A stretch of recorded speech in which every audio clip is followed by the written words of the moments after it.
It was clear to me the order of decorum that I entered at the beginning of the trial was unnecessary.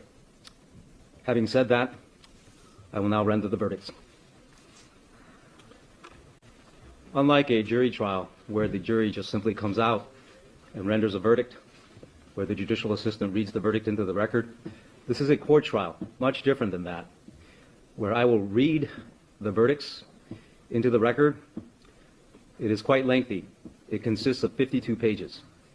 And so you will need to exercise a bit of patience as the court reads through its decision.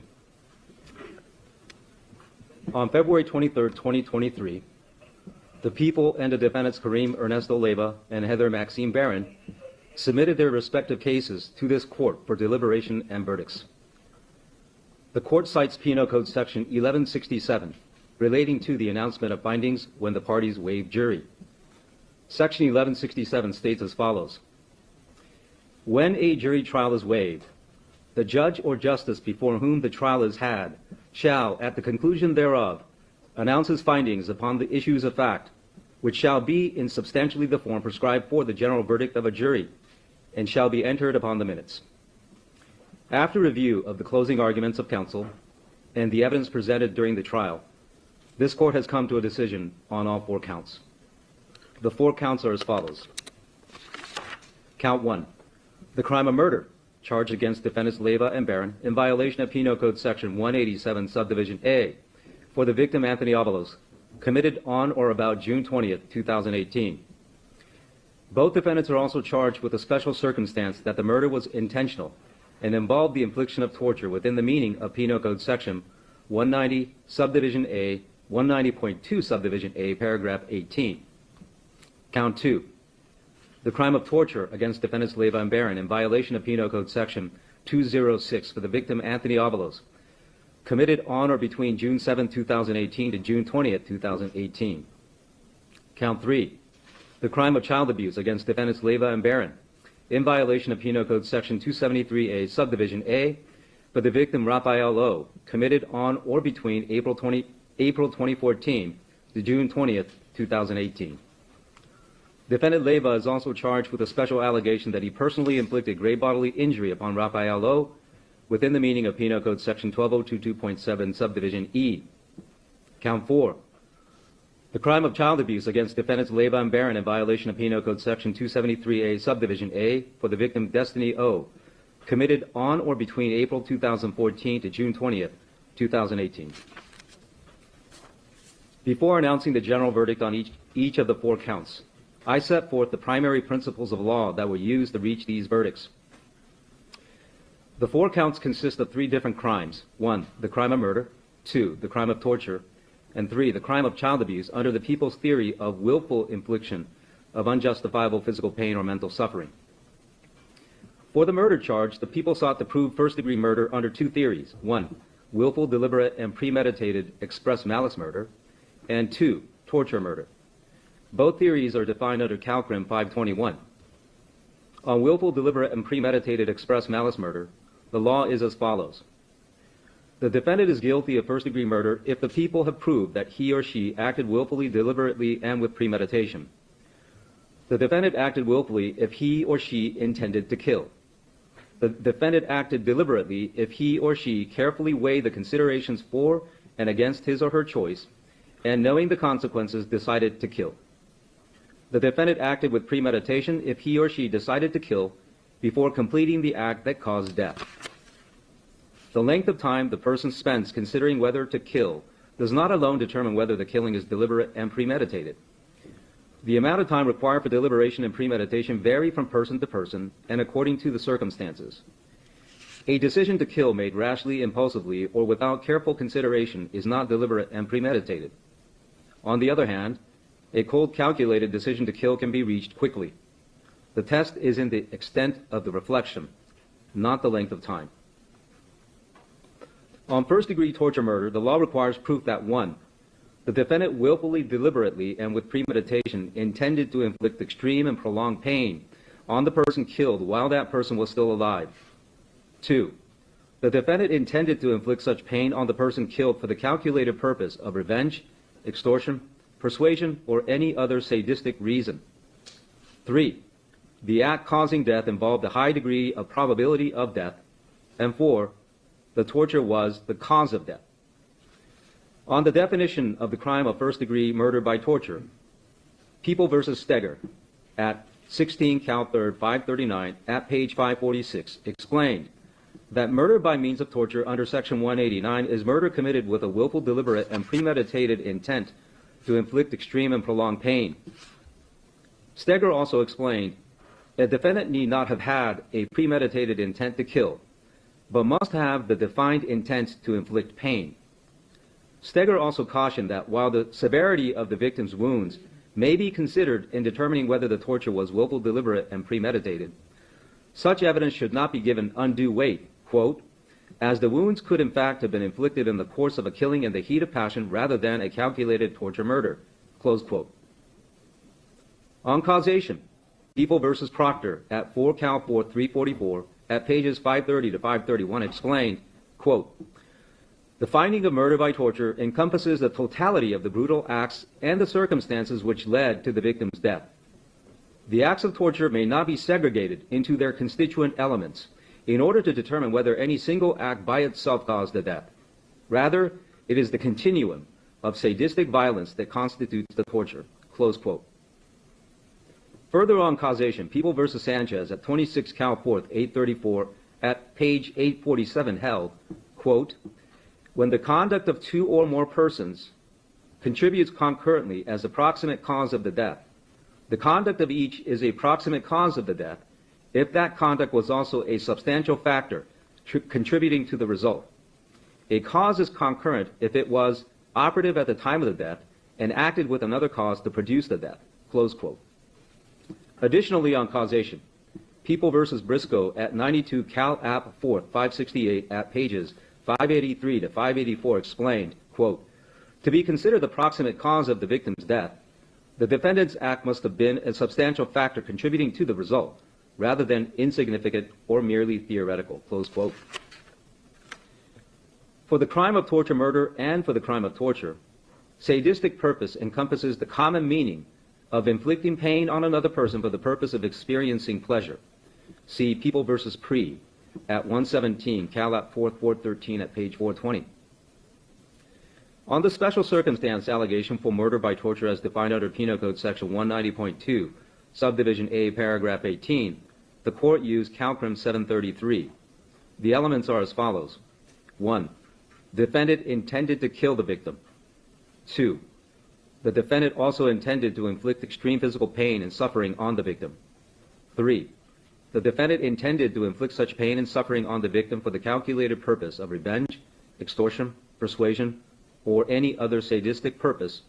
And 4. The defendant did an act involving the infliction of extreme physical pain and suffering on the victim. While the first-degree torture murder requires causation between the acts of torture done by the perpetrator and the resulting death, for the special circumstance of murder by torture, the prosecution is not required to prove that the acts of torture were the cause of his death in order to prove the special circumstance allegation. See People v. Crittenden, Crittenden, at 9 Cal 4th 83 at page 142. Also, unlike first-degree torture murder, which requires as an element the deliberation and premeditation to cause extreme and prolonged pain, premeditated and deliberate intent to torture is not an element of the torture murder special circumstance. See People v. Cole, 33 Cal 4th 1158 at page 1227. On proof of intent to kill, according to People v. Superior Court of Riverside County, Real Party and Interest Fernandez, at 88 Cal App 5th 26, such intent may be shown by inference from the way the perpetrator treated the victim. In addition, factors such as 1. Motive to commit the crime, 2. Whether medical attention was sought with urgency, and or 3. Whether the perpetrator lied to medical or law enforcement personnel may also shed light on the question of intent to kill. For the legal concept of aiding and abetting, court used Calcrim 401. The elements are 1. The perpetrator committed the crime. 2. The defendant knew that the perpetrator intended to commit the crime. 3. before or during the commission of the crime, the defendant intended to aid and abet the perpetrator in committing the crime. And 4, the defendant's words or conduct did in fact aid and abet the perpetrator's commission of the crime.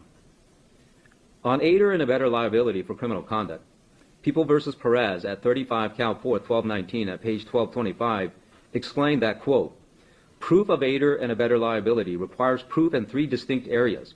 A, the direct perpetrator's actus reus, a crime committed by the direct perpetrator. B, the aider and abetter's mens rea, knowledge of the direct perpetrator's unlawful intent and an intent to assist in achieving those unlawful ends. And C, the aider and abetter's actus reus, conduct by the aider and abetter that in fact assists the achievement of the crime, close quote. On principles to a crime, People v. McCoy at 25 Cal 4th 1111 at page 1120 explained, quote, aider and abetter liability is premised on the combined acts of all the principles, but on the aider and abetter's own mens rea. If the mens rea of the aider and abetter is more culpable than the actual perpetrators, the aider and abetter may be guilty of a more serious crime than the actual perpetrator. Moreover, the dividing line between the actual perpetrator and the aider and abetter is often blurred. It is often an oversimplification to describe one person as the actual perpetrator and the other as the aider and abetter. When 2 or more persons commit a crime together, both may act in part as the actual perpetrator and in part as the aider and abetter of the other, who also acts in part as an actual perpetrator, close quote. In assessing the criminal liability under an aider and abetter theory of liability for a parent who fails to act to protect the child from harm, People v. Rolone at 160 Calap 4 1208 at page 1219 held, quote, that parents have a common law duty to protect their children and may be held criminally liable for failing to do so. A parent who knowingly fails to take reasonable steps to stop an attack on his or her child may be criminally liable for the attack if the purpose of the non-intervention is to aid and abet the attack, close quote. When applying aiding and abetting to an alleged aider and abetter of a crime of murder, Senate Bill 1437, effective January 1st, 2019, which amended Penal Code Section 189, requires proving additional elements of either 1, intent to kill, or 2, major participant who acted with reckless indifference to life. For the first-degree murder under willful, deliberate, and premeditated express malice murder, the crime of second-degree murder under either express or implied malice is a lesser-included offense. Voluntary manslaughter under heat of passion, as requested for possible consideration by defendant Leyva, is a lesser-included offense of second-degree murder. For first-degree torture murder, second-degree felony torture murder is a lesser-included offense under the elements test. The second-degree felony torture murder does not require premeditation. See People v. Gonzalez, 51 Cal 4th 894 at page 939. Under People v. Steger, second-degree murder is a lesser-included offense to first-degree torture murder. While the Steger court did not explain how this is so, it is in all likelihood under the accusatory pleading test, as opposed to the elements test. As such, voluntary manslaughter under heat of passion would also be a lesser-included offense. For the crime of torture, as defined under Penal Code Section 206, the court used Calcrum 810 with the following elements. 1. The defendant inflicted grave bodily injury on someone else. 2. When inflicting the injury, the defendant intended to cause cruel or extreme pain and suffering for the purpose of revenge, extortion, persuasion, or for any sadistic purpose. In the instant case, the people have chosen to proceed under a course of conduct theory by alleging in the indictment that the crime of torture was committed on or between June 7, 2018 to June 20, 2018. When torture is charged and tried as a course of conduct crime, no single act in the perpetrator's course of conduct may result in grave bodily injury. But where the cumulative result of the course of conduct is grave bodily injury, and the requisite intent can be found, then the crime of torture has been committed under the course of conduct exception to the election/unanimity requirement. See People v. Hamlin, 170 Calap 4th 1412 at page 1427. Decisional law has held certain offenses under the elements test are not lesser included offenses of torture in violation of Penal Code Section 206, including assault by means of force likely to produce grave bodily injury and other assaultive offenses such as an assault with a deadly weapon. See People v. Martinez at 125 Cal. 4th, 1035 at page 1042.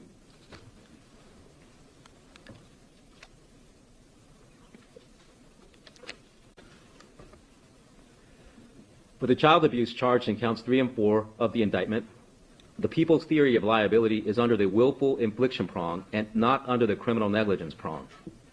As such, the court used Calcrim 821 in the following elements. 1. The defendant willfully inflicted unjustifiable physical pain or mental suffering on a child. And 2. The defendant inflicted pain or suffering on the child under circumstances or conditions likely to produce grave bodily injury or death. In the instant case, the people have chosen to proceed under a course of conduct theory on both counts 3 and 4 by alleging in the indictment that the crime of child abuse was committed on or between April 2014 to June 20th, 2018. Although the instant case is a court trial and the question of unanimity is not germane, decisional law has held, quote, no unanimity instruction is required where the act proved constitutes a continuous course of conduct. This exception arises in two contexts.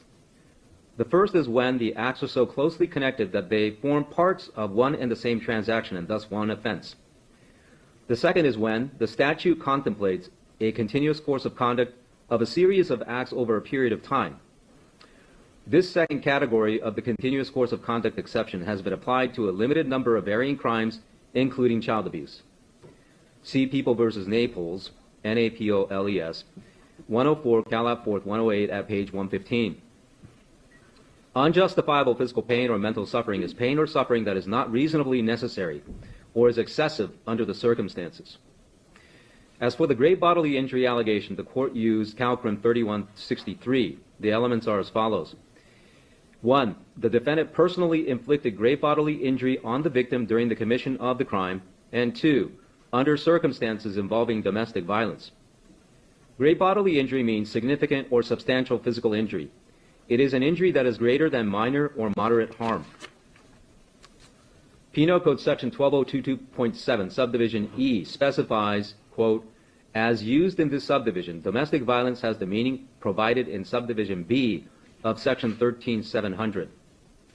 Penal Code Section 13700, Subdivision B provides, quote, domestic violence means abuse committed against an adult or a minor who is a spouse, former spouse, cohabitant, former cohabitant, or person with whom the suspect has had a child or is having or has had a dating or engagement relationship. For purposes of this subdivision, cohabitant means unrelated adult persons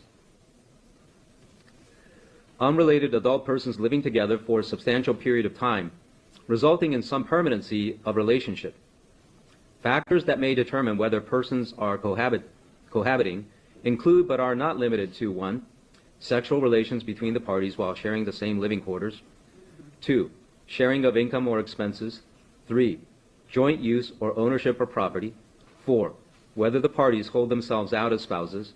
5. The continuity of the relationship. And 6. The length of the relationship. Close quote. The court further read and considered People v. Sargent at 19 Cal. 4th, 1206. The court understands under the theory of the prosecution's case, this is a general intent crime, not criminal negligence. The court further understands child abuse under Penal Code Section 273A, Subdivision B, is a lesser included offense to a crime of child abuse under Penal Code Section 273A, Subdivision A. We now move to the verdicts. In discussing the murder count, I have noted my primary observations and findings of facts. However, they are not the exclusive or the totality of facts on which the decision is based. They are given as a guide on my reasoning process for how I arrive at the verdict.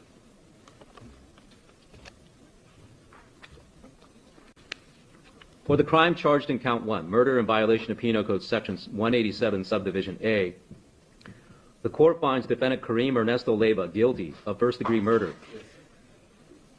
There will be no noises expressed while I'm reading this decision.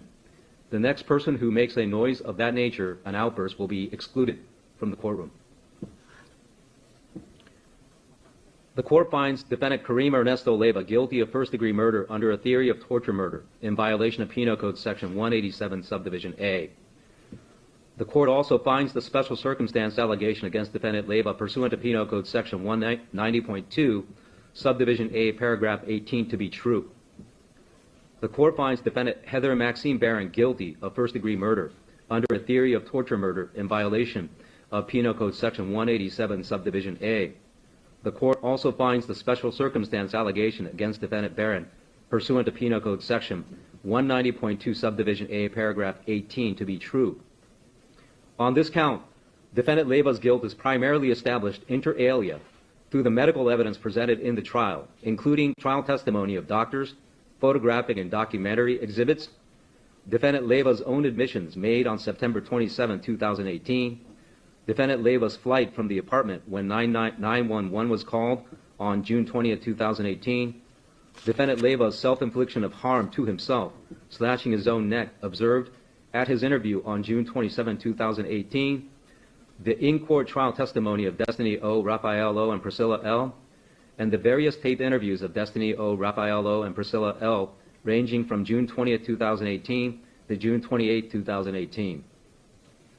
Defendant Barron's guilt is primarily established inter alia through the medical evidence presented in the trial, including trial testimony of doctors, photographic and documentary evidence, defendant Barron's statements made to medical and law enforcement personnel on June 20th and June 21st, 2018, including showing lack of emotional response when told by doctors that Anthony would not survive, but exhibiting concern for herself. The in-court trial testimony of Destiny O, Raphael O, and Priscilla L, the various taped interviews of Destiny O, Raphael O, and Priscilla L, ranging from June 20, 2018 to June 28, 2018, and various evidence of child abuse dating back to 2011, predating defendant Barron's romantic involvement with defendant Leyva, which started sometime within 2014. Medical evidence. As a trier of fact, this court found the medical evidence presented through the testimony of several medical doctors called by the people and by defendant Leyva as a key to deciphering the rest of the evidence presented in the trial for count 1 as well as the rest of the counts. As Dr. Cho Lewin testified during the trial, quote, cells don't lie, close quote, whereas human beings sometimes do. This evidence provides the court with understanding on three primary issues. 1, the causes of Anthony's death. 2, how and what Anthony suffered during the last several weeks of his life. And 3, how to assess the credibility/believability of various statements made by defendants Barron and Leyva, as well as those made by Priscilla L., Destiny O, and Raphael O. While the doctor's conclusions on the cause of Anthony's death differed in degree, few substantial disagreement existed on 1, lab findings, and 2, the condition of Anthony's body, both during Anthony's hospital stay at AV Hospital and at Mattel Children's Hospital, as well as the result of the autopsy examination. The court received medical testimony from several treating physicians. Dr. Michael Gertz, an emergency room physician that initially treated Anthony Avalos, and Dr. Andronik Madikian, who was the attending physician in the Pediatric Intensive Care Unit of Mattel Children's Hospital. The court also heard from Dr. Claudia Wang, who works as a clinical professor of pediatrics at the Ronald Reagan UCLA Medical Center, who also serves as the medical director for their suspected child abuse and neglect team. The court further heard from deputy medical examiners from the Los Angeles County Coroner's Office, Dr. Cho Lewin, who specializes in forensic neuropathology, and Dr. Juan Carrillo. Lastly, the court heard from Dr. Terry Haddix, a board-certified forensic pathologist called by defendant Leyva. Another doctor called by the people, Dr. Catherine DeRitter, testified about injuries she observed on Destiny O and Raphael O after Anthony's death, and offered no testimony about Anthony. Each of these medical doctors, except for Dr. Juan Carrillo and Dr. Cho Lewin, testified to 2 potential causes of death, as severe dehydration and blunt force trauma to the head, some opining that both were contributing factors. Some placed greater emphasis on dehydration over blunt force trauma, while others found the 2 factors as contributory. Each of these opinions were based on the respective doctor's expertise and his or her role in reading the result of blood tests, CT scans, physical observations of Anthony Avalos, medical reports, and/or autopsy examination. Dr. Michael Gertz. On the cause of death, Dr. Gertz opined that the severe level of dehydration Anthony suffered would kill 100% of all people if not treated, that the immediate cause of death was cardiac arrest from severe dehydration and high potassium, and that the head injuries were a contributory factor that led to his death. Regarding severe dehydration, Dr. Gertz testified about blood nitrogen and potassium levels that are affected by dehydration. He indicated, based on Anthony's blood chemical tests, that his blood nitrogen level was 170, that a normal level for a child his age would be 10, and that anything above 20 would be a sign of significant dehydration. Dr. Gertz also testified that a normal potassium level would be 5, and that typically a potassium level of greater than 7 would lead to cardiac arrest. He testified Anthony's potassium level was at 10. He also opined the level of severe dehydration Anthony showed was not self-inflicted, that it would take 5 to 7 days to reach that level, and that such deprivation was caused at the hands of someone else. Dr. Gertz also testified that based on all that Anthony was suffering from, including acute cardiopulmonary arrest, intracranial hemorrhaging consistent with blunt force trauma, uremia caused by severe dehydration, and cachexia showing signs of malnutrition, that it would have been next to impossible for Anthony to have been talking, eating breakfast, or having a conversation on the morning of June 20th, 2018. Dr. Gertz further testified when he informs parents that based on the medical emergency, their child will likely not live or has died, the parents' reactions are generally dramatic and result in overwhelming grief. When he spoke to Defendant Barron about Anthony's dire condition, he was surprised by the lack of emotion Defendant Barron expressed, and that her focus was on her own life by saying to someone with her, quote, "Oh my God, they think I did this," close quote.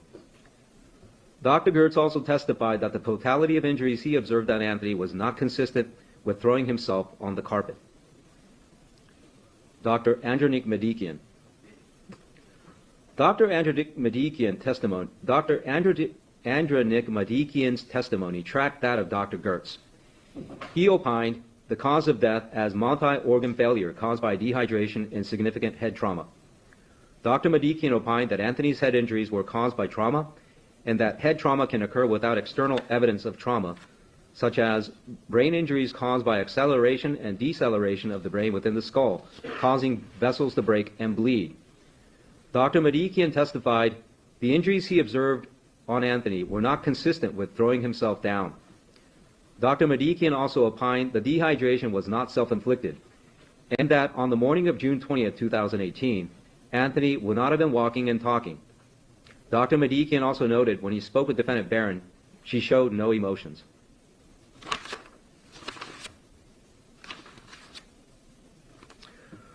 Dr. Claudia Wang. Dr. Wang, who is a specialist in child abuse and neglect, attributed the cause of death as multifactorial, with many different incidents of child abuse leading up to it. She concluded that death was caused by chronic child abuse, dehydration, and head trauma. Regarding Anthony's head injury, she testified he suffered from different types of injuries, including 1. Subdural hematoma, 2. Subarachnoid hematoma, 3. Intraparenchymal hematoma, 4. Cerebral edema, and 5. Infarction or brain death, or brain cell death. She testified slapping a child repeatedly can cause these types of injuries without leaving a mark on the scalp. She testified the injuries on Anthony's head, including nose bridge abrasion, abrasions to the nostril, bruise on the ear, abrasions on the chin and on the cheeks, are consistent with someone being pushed or thrown onto a carpeted surface multiple times, and that these injuries are compatible with the injuries Anthony suffered. Dr. Wang further testified that in child abuse cases, injuries are often internal, as guns and knives are generally not used to inflict abuse. She testified the hip injuries were consistent with being slammed or pushed into the corner of a room.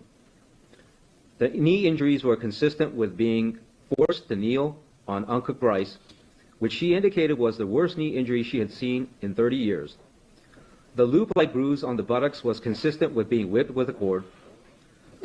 The circular lesions that appeared to be burn marks are deep and not normal. and that Anthony appeared to be malnourished. Regarding dehydration, she testified Anthony's potassium level was extremely elevated at 193, and that normal values are 135 to 146.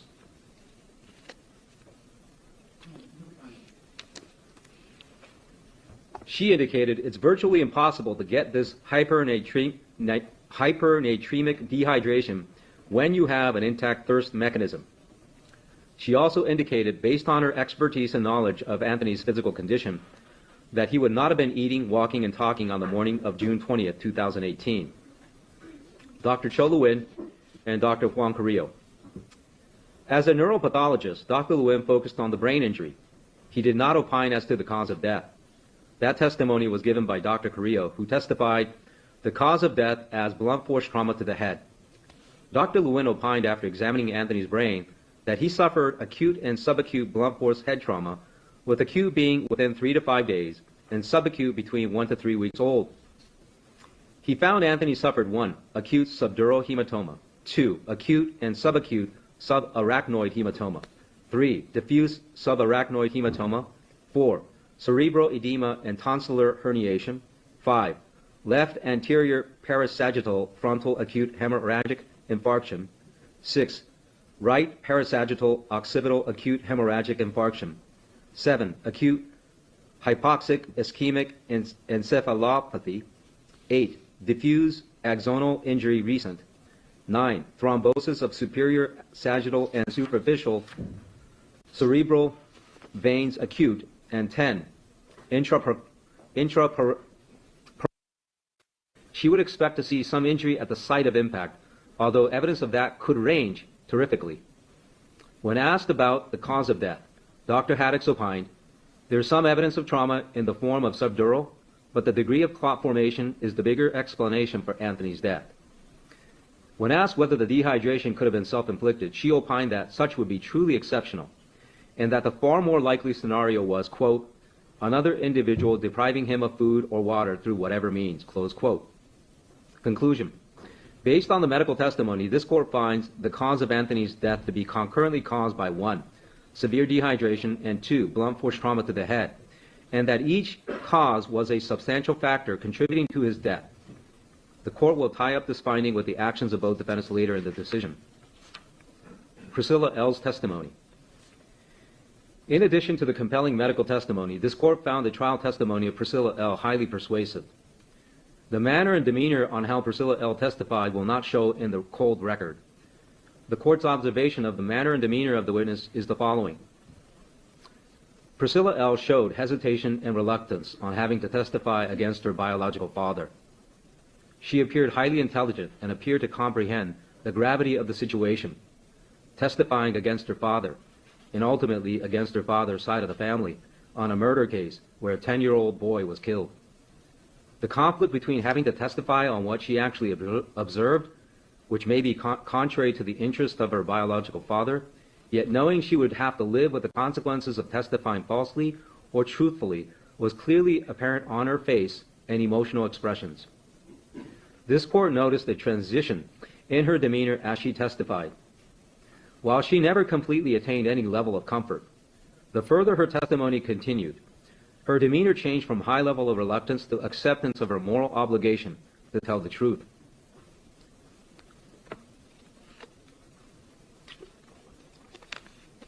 While Priscilla's memory on some aspects were blurry, as a whole, this court found her in-trial testimony to be credible.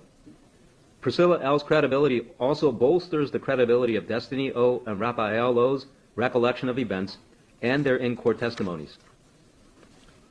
Alternate version of events. As a trier of fact, this court was presented with 2 alternate versions of events on how Anthony Avalos obtained his head injury. Version 1. The night before June 20th, 2018, Anthony would not swallow his food, either a peanut butter sandwich or a flour tortilla or corn tortilla with peanut butter in it. Got upset about being forced to eat it and threw himself down, hitting his head on the floor of the apartment. The next morning on June 20th, 2018, Anthony was conscious in the morning, was fed eggs and Pedialyte, told defendant Barron he loved her, and asked to go back to sleep after some eating and drinking.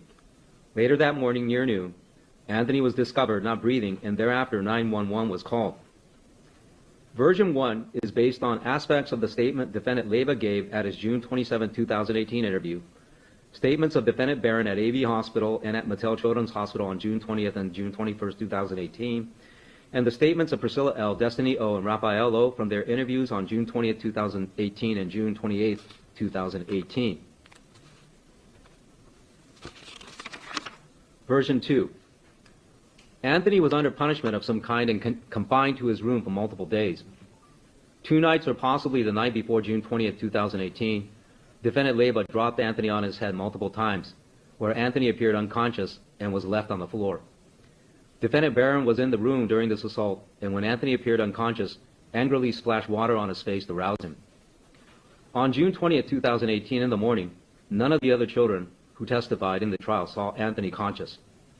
Version 2 is based on the testimony of Priscilla L., Destiny O., and Raphael O. from their in-trial testimony. Dr. Gertz, Dr. Medikian, and Dr. Wang testified based on Anthony's condition. He would not have been walking, eating, and talking on the morning of June 20th, 2018. Every doctor who testified opined Anthony's injuries, including his brain injuries, were not self-inflicted. The court accepts these opinions as credible. The court also accepts the testimony of Priscilla L. that the dropping of Anthony incident by defendant Leyva occurred on Monday, June 18, 2018, which explains Anthony's physical deterioration did not quickly occur, as intimated through the medical testimony.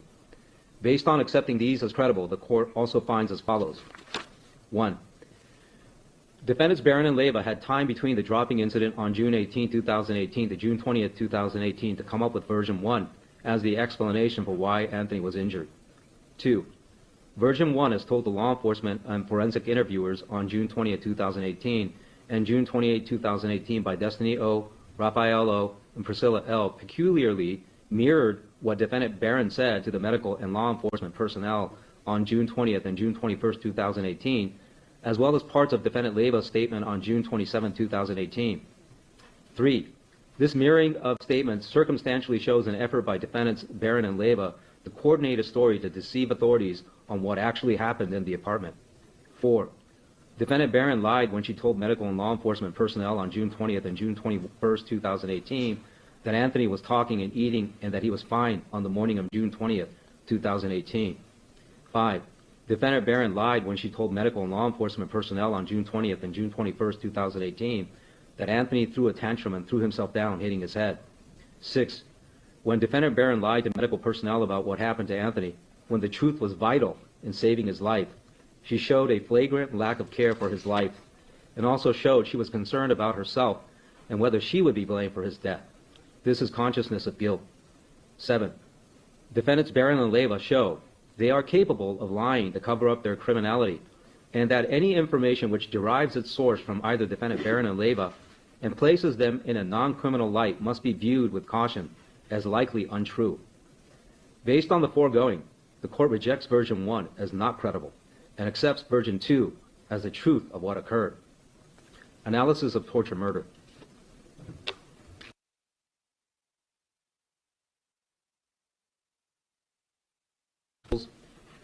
Aiding in the elements of torture murder special circumstance pursuant to Penal Code Section 190.2 Subdivision A, Paragraph 18.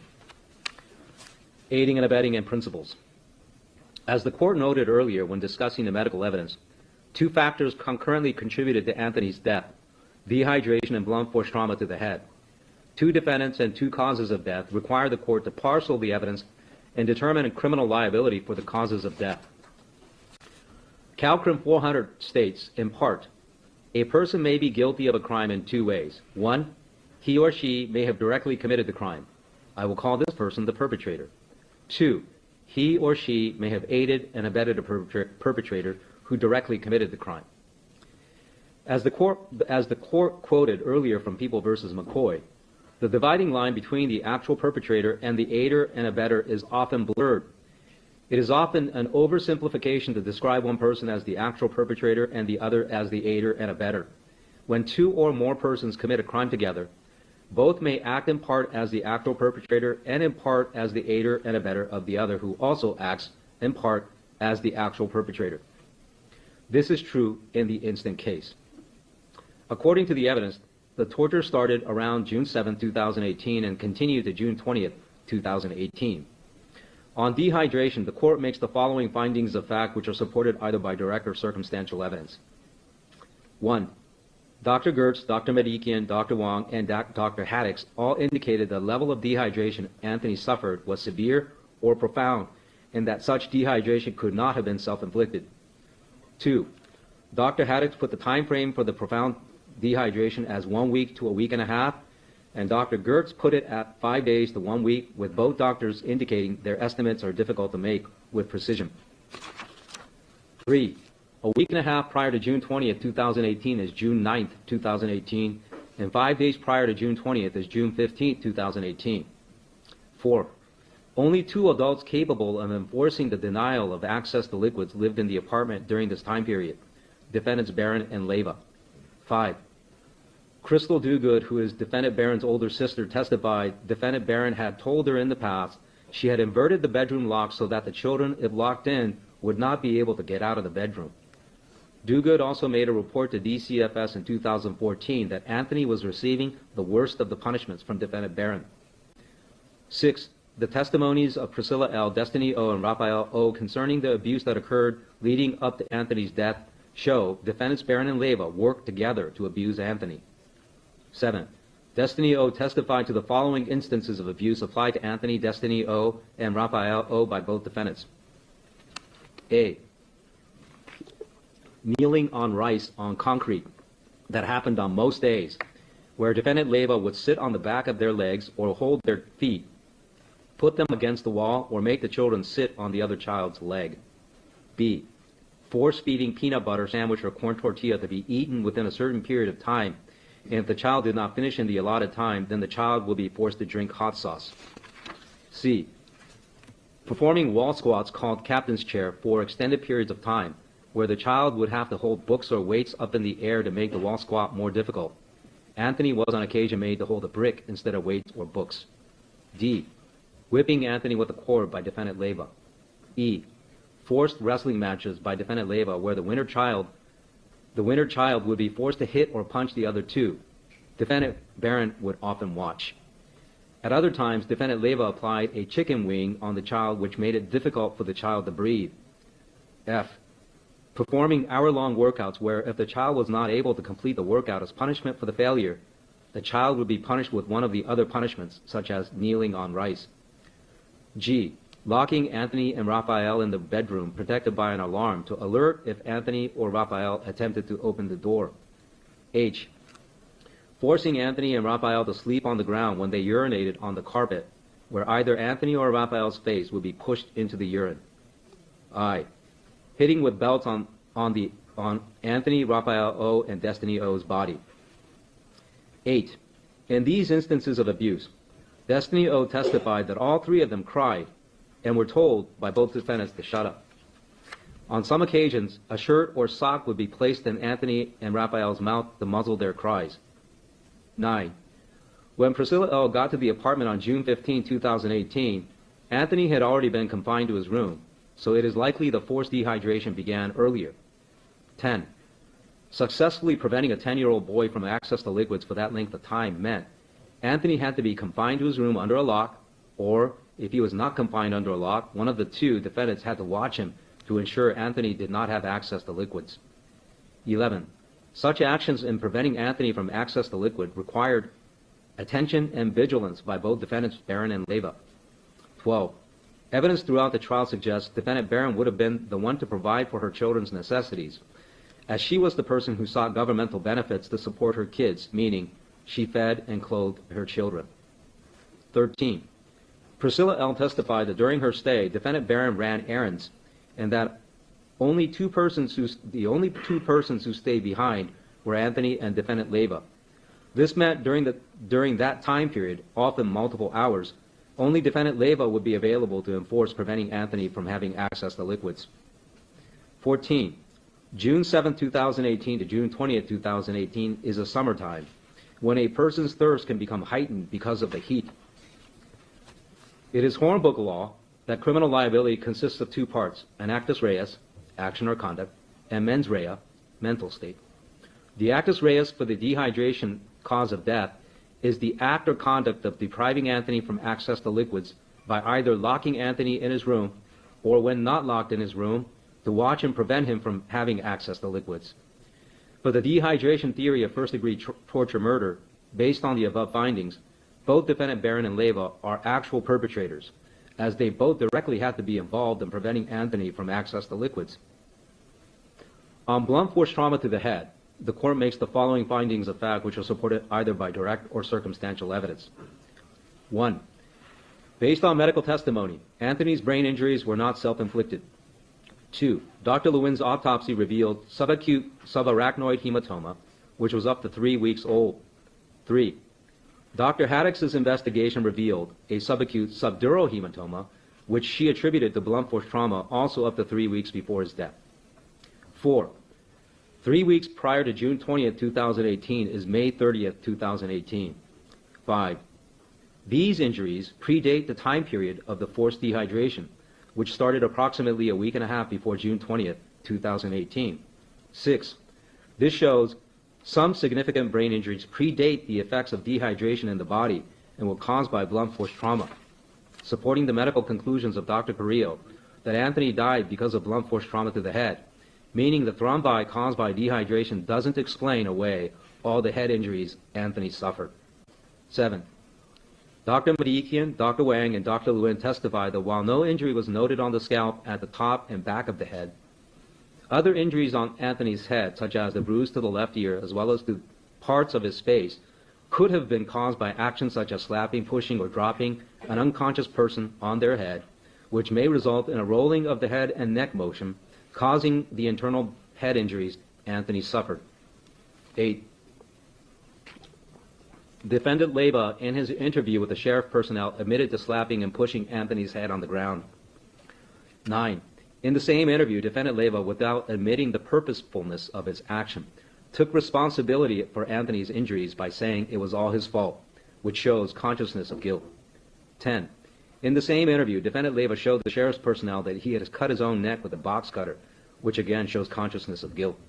11. Priscilla L., Destiny O., and Raphael O. all indicated Defendant Leyva was the person who dropped Anthony onto the ground, causing the head injury. 12. Priscilla L. never saw Anthony throw himself to the floor during her visit. 13. When Priscilla L. saw Defendant Leyva drop Anthony multiple times and Anthony was not moving, Defendant Barron angrily threw water on Anthony's face to rouse him because the defendants were not done getting their points across. 14.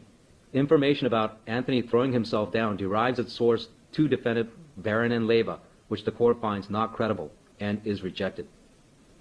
The actus reus for the blunt force trauma to the head injury is the act or conduct of dropping, hitting, slapping, or pushing Anthony on his head. For the blunt force trauma to the head cause of death for first-degree torture murder based on the above findings, Defendant Leyva is the actual perpetrator and Defendant Barron is the aider and abettor. Elements of torture murder. First-degree torture murder requires proof of the following elements. 1. Defendant willfully, deliberately, and with premeditation intended to inflict extreme and prolonged pain on the person killed while that person was still alive. 2. Defendant intended to inflict such pain on the person killed for the calculated purpose of revenge, extortion, persuasion, or any other sadistic reason. 3. The act causing death involved a high degree of probability of death. And 4. The torture was the cause of death. Evidence supporting proof beyond a reasonable doubt on first-degree torture murder will be analyzed separately between the dehydration and blunt force trauma to the head causes of death. We start with dehydration. Element 1. The acts of knowingly preventing Anthony from access to liquids involved each defendant actively keeping Anthony's bedroom door locked for the substantial duration of the period required to cause the severe dehydration, or when Anthony was not locked in his room, for each to vigilantly watch him and prevent him from access to liquids. Evidence adduced at trial shows both Defendant Leyva and Barron at separate times independently went into Anthony's room. This meant each had to lock his door when each exited. This was clearly a purposeful and coordinated action by both defendants, meeting the requirement of willfully. On deliberation, which is the weighing of choices, any rational person who repeatedly engages in actions to prevent a 10-year-old child from access to liquids, an act detrimental to life, for 5 days to a week and a half, or perhaps even longer, had to have reflected and considered the consequences of their actions. Furthermore, to prevent Anthony from access to liquids for that length of time required a coordinated effort between defendants Barron and Leyva, which also circumstantially shows they discussed and thought about the consequences of their actions and acted to execute that plan. Premeditation means defendants Barron and Leyva each entertained the intent to inflict extreme and prolonged pain before taking action to prevent Anthony from having access to liquids. All human beings have experienced extreme thirst. This is especially true during the summer months. Most parents take precaution to ensure their children are hydrated during the summer months. Common sense tells us it is painful not to be able to quench that thirst, and after a while, that pain will certainly be extreme and prolonged. Knowing this pain, defendants Barron and Leyva deprived Anthony from access to liquids by locking him in his room for an extended period of time, or both prevented Anthony from having access to liquids when he was not locked in his room. This shows each defendant intended to inflict extreme and prolonged pain, and that they did so willfully, deliberately, and with premeditation. Element 2. This element requires proof beyond a reasonable doubt that the defendants had the requisite intent to inflict the pain for any sadistic purpose. Sadistic purpose means inflicting pain for the purpose of experiencing pleasure. That human beings will die from not consuming liquids over time is common knowledge. While the mechanics on how death occurs from dehydration is not widespread, common sense tells us from experiencing thirst ourselves that it is painful. Defendant Leyva's interview with the Sheriff's Department on June 27, 2018, which lasted some 3 hours, shows he is an intelligent person. Defendant Barron's phone conversation with her mother shows she is lucid in her thinking, completely different than her taped interviews from AV and Mattel hospitals. As full-grown adults, they know the physical sensation of thirst. When each decided to prevent Anthony from access to liquids and furthermore, prevent him from access to liquids for the duration of time that caused severe dehydration, they knew the pain they were causing to Anthony. It is clear to this court beyond a reasonable doubt that each defendant targeted Anthony as a scapegoat for extreme cruelty. Both defendants Barron and Leyva treated Anthony more harshly than Destiny O, Raphael O, and Angel G. Anthony served as their chosen target to gain some level of relief from their troubles. Additionally, as People v. Proctor at 4 count 344 at pages 531 to 530 to 531 instructs, torturous acts must not be viewed in isolation, but it is the continuum of sadistic violence that constitutes the torture. During trial, Destiny O, Raphael O, and Priscilla L testified during the time leading up to his death. Defendant Leyva picked Anthony up and dropped him on the ground many times. Destiny O also testified Anthony was forced to kneel on uncooked rice. Anthony had severe injuries on his knees that were large open wounds. To force a child to kneel on uncooked rice on concrete with such knee injuries is beyond cruel. No rational person would take such action unless that person gained pleasure from hurting others, which is a glimpse into defendant Leyva's mind. Priscilla L testified when she observed Leyva drop Anthony onto the carpet and Anthony became unconscious, defendant Barron threw water on his face in anger to rouse him. This shows defendant Barron, like defendant Leyva, derived pleasure from seeing Anthony suffer. The evidence supports the conclusion both defendants hurt Anthony for pleasure. Element 3 requires a showing that the act causing death involved a high degree of probability of death. As mentioned earlier, common sense informs preventing a 10-year-old child from access to liquids causing severe dehydration is action that involves a high degree of probability of death. Element 4. As noted in the section of this decision involving the discussion of medical evidence, this court has found that dehydration is a concurrent cause of death, and that defendant Barron and defendant Leyva's individual actions in preventing Anthony from access to liquids were individually a substantial factor contributing to Anthony's death, and as such were the proximate cause of Anthony's death. We now move on to the blunt force trauma to the head cause of death. The court will first analyze defendant Leyva's actions and thereafter analyze defendant Barron's role as an aider and abettor. Element 1. On the willfully component, when defendant Leyva dropped Anthony causing Anthony to become unconscious, he did it repeatedly, which shows the acts were purposeful. On deliberation, which is the weighing of choices, medical evidence presented by Dr. Lewin and Dr. Haddock show the subacute subarachnoid hematoma and the subacute subdural hematoma occurred about possibly 3 weeks prior to June 20th, 2018. This shows defendant Leyva was hurting Anthony's head long before June 20th, 2018. Repeated violence on the same body part over that length of time shows a conscious and thought-out choice to engage in such violent action. Repetition shows a plan and a purpose behind the action. Premeditation means defendant Leyva entertained the intent to inflict extreme and prolonged pain before taking action to drop Anthony. Evidence suggests Leyva did not drop Anthony from a great distance, but instead applied repetitive action, rendering Anthony unconscious. Destiny O testified defendant Leyva dropped Anthony about 10 times, while Raphael O said about 20. Afterwards, defendant Leyva left Anthony on the floor, motionless. It is common knowledge that unconsciousness is a sign of potential brain damage, and that brain injuries can either become permanent or lead to death. Such repeated actions by defendant Leyva show he intended at least to render Anthony unconscious or worse. This circumstantially manifests an intent to inflict extreme and prolonged pain, as brain injuries can have a lasting and devastating impact on a person's life long term. Destiny O testified that there were many times when defendant Leyva either hurt Anthony or did something bad to him. This is corroborated by the medical evidence, which shows brain injuries from 3 weeks prior. Defendant Leyva's violent actions by hurting Anthony's head was not a new and isolated event on June 18, 2018. It establishes premeditation of an intent to inflict extreme and prolonged pain to Anthony. Element 2. This element requires proof beyond a reasonable doubt that defendant Leyva had the requisite intent to inflict pain for any sadistic purpose.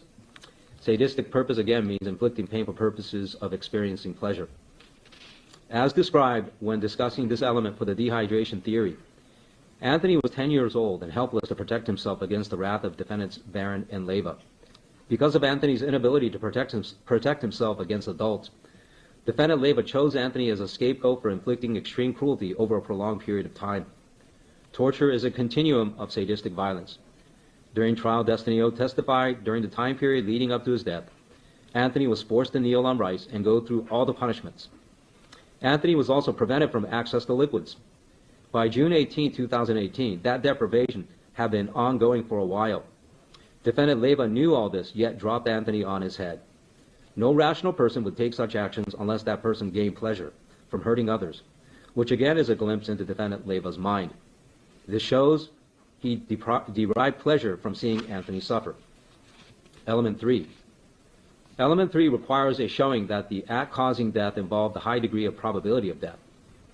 As mentioned earlier, common sense informs repeatedly dropping a child on his head involves a high degree of probability of death. Element 4.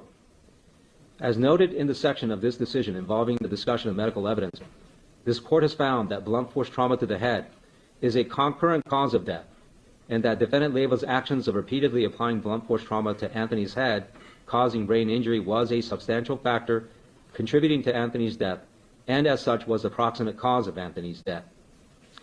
Now we move to defendant Barron as an aider and abettor.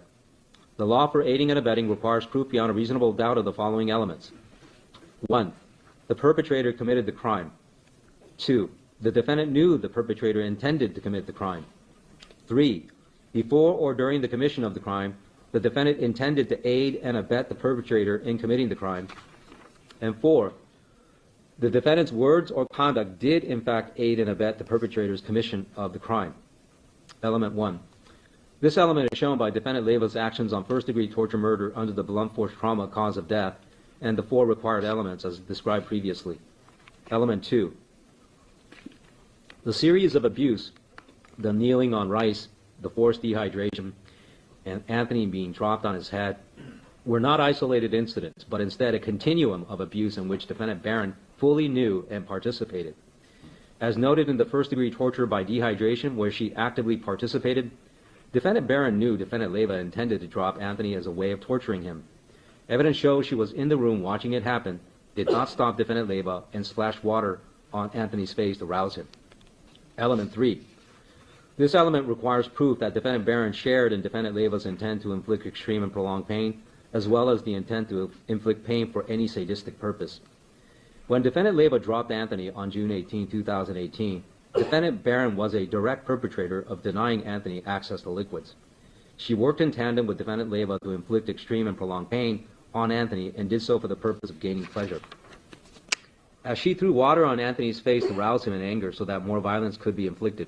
Such actions showed she shared in Defendant Leiva's intent to inflict extreme and prolonged pain, as well as the intent to inflict pain for any sadistic purpose. Element number 4. This element requires a showing that Defendant Barron's words or conduct assisted Defendant Leiva commit the crime. This element is the actus reus component of the aiding and abetting law. Normally, an action cannot fulfill the requirement of this element except in one circumstance. Parents have a common law duty to protect their children and may be held criminally liable for failing to do so if the purpose of the non-intervention is to aid and abet the attack. When Defendant Leiva was dropping Anthony, Priscilla L. testified that Defendant Barron angrily threw water on Anthony's face to rouse him.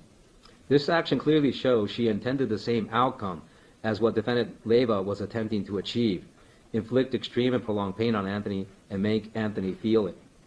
Destiny O. indicated that she saw Defendant Barron in the room when Defendant Leiva was dropping Anthony on his head. Defendant Leiva was not Anthony's biological father.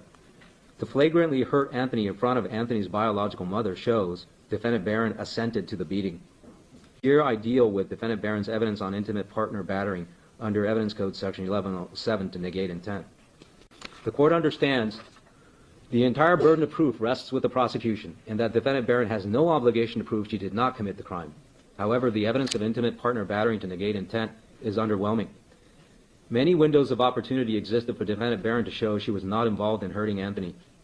Before Anthony was pronounced dead at Mattel Children's Hospital at around 6:30 a.m. on June 21, 2018, she had been to AV Hospital around 12:30 p.m. on June 20, 2018, and spoke with both hospital staff and sheriff's personnel about what happened to Anthony.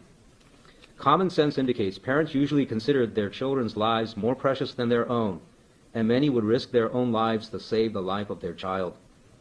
Even if Defendant Barron was influenced by fear of Defendant Leiva, which caused her to not protect Anthony in the apartment, at the point she knew Anthony was on the verge of death in the hospital, and Defendant Leiva did not have immediate access to hurting her. Most, if not all, reasonable parents under those circumstances would choose the life of the child as paramount and would have told the medical staff the truth to try and save her child. This did not happen. Instead, as Dr. Gertz explained in his testimony, she was more concerned about herself and went out of her way to protect Defendant Leiva by shielding him. This shows, rather than fear, Defendants Barron and Leiva worked together to create deception about what actually happened in their apartment. This accounts for version 1, as explained earlier in this decision. Furthermore, no evidence was introduced that Defendant Leiva actually battered Defendant Barron, only that Defendant Leiva was physically abusing his wife, Daisy Nava, in 2010. Furthermore, evidence concerning Defendant Barron's abuse of her children predates her relationship to Defendant Leiva, showing such pattern of abuse occurring prior to Defendant Leiva's introduction into the lives of Anthony, Destiny, Raphael, and Angel. Under an aider and abettor theory of murder, under the newly amended Penal Code Section 189 by Senate Bill 1437, the prosecution must also prove either intent to kill or prove the aider and abettor is a major participant who subjectively entertained reckless indifference to life, for the aider and abettor to also be convicted of murder. On the issue of intent to kill, the court now moves on to analyze a special circumstance allegation pursuant to Penal Code Section 190.2, Subdivision A, Paragraph 18, to shed light on this question. The elements to prove this allegation beyond a reasonable doubt are as follows. 1. Defendant intended to kill the victim. 2. The defendant also intended to inflict extreme physical pain and suffering on the victim. 3. The defendant intended to inflict such pain and suffering on the victim for the calculated purpose of revenge, extortion, persuasion, or any other sadistic purpose. 4. The defendant did an act involving the infliction of extreme physical pain and suffering on the victim. Element 1. For the torture murder special circumstance to apply, each defendant must have entertained the intent to kill Anthony. As explained in People v. Superior Court of Riverside County, intent to kill in the context of this special circumstance allegation may be shown by inference from the way the perpetrators treated the victim. In addition, factors such as 1. Motive to commit the crime, 2. Whether medical attention was sought with urgency, and or 3. Whether the perpetrator lied to medical or law enforcement personnel may also shed light on the question of intent to kill. Inference from defendant's treatment of Anthony. Defendant Barron and Leiva worked together to deprive Anthony access to liquids for a substantial length of time, causing severe dehydration. This form of torture requires the passage of time to ripen. The body's internal system doesn't shut down right away. As each day passed, and Anthony became weaker, as shown by the photos taken at the two hospitals, both defendants had to comprehend they were killing Anthony. That neither took action to remedy the deteriorating condition of Anthony's health shows they intended to kill him. While this form of torture was being applied, Anthony was also being physically assaulted by defendant Leyva, which targeted Anthony's head, as the medical evidence has shown. At some point, Anthony began to manifest the results of the combined abuse by not being able to walk properly, as defendant Leyva related to the sheriff personnel in his interview on June 27, 2018, and began to say weird things, as testified to by Destiny O during the trial. Instead of compassion and assistance, defendant Leyva, with the assent and assistance from defendant Barron, increased the torture by inflicting head trauma to Anthony on June 18, 2018 by targeting his head. The photographs of Anthony's badly bruised and dehydrated body shows the way defendants Barron and Leyva treated Anthony and the many abuses and violence that were inflicted on him over a period of weeks. The condition of Anthony's body, which shows multiple bruises, cuts, possible burn marks all over his body, show the extreme torture caused by the combined treatment of Anthony by both defendants, manifesting an intent to kill by each defendant. Motive. When defendant Barron was at the hospital, she told hospital staff that on Monday, June 18, 2018, Anthony had told her that he was gay. This was a complete non sequitur and irrelevant for the information needed to assist Anthony at the time. David Barron indicated he and defendant Leyva worked together at a warehouse and heard Leyva make disparaging comments about a gay co-worker. This explains why defendant Leyva increased the torture on that same day by repeatedly dropping Anthony on his head. Medical attention. The court rejected as not credible version 1, which was propagated by the combined efforts of defendants Barron and Leyva. Under version 2, Priscilla L. indicated Anthony appeared unconscious on Monday evening at the hands of defendant Leyva, 2 days before 911 was called at noon on June 20, 2018. It appears Anthony needed medical attention at least by the evening of June 18, 2018, when he was left in the room, on the ground, not moving. Both defendants were in the room when defendant Leyva rendered Anthony unconscious. Both defendants had access to Anthony's room any time. Nothing prevented the defendants from taking Anthony to the hospital. In fact, the day after, on Tuesday, June 19, 2018, Priscilla L. testified that defendant Barron took everyone on errands except Anthony and defendant Leyva, and went to her own pre-op medical appointment for an upcoming neck surgery rather than taking Anthony to the emergency room. Neither defendant called 911 on Monday, June 18, 2018, or on Tuesday, June 19, 2018. Defendant Barron waited to call 911 until Anthony was literally deceased on the afternoon of June 20, 2018. This flagrant lack of care for Anthony's life all point to intent to kill by both defendants Barron and defendant Leyva.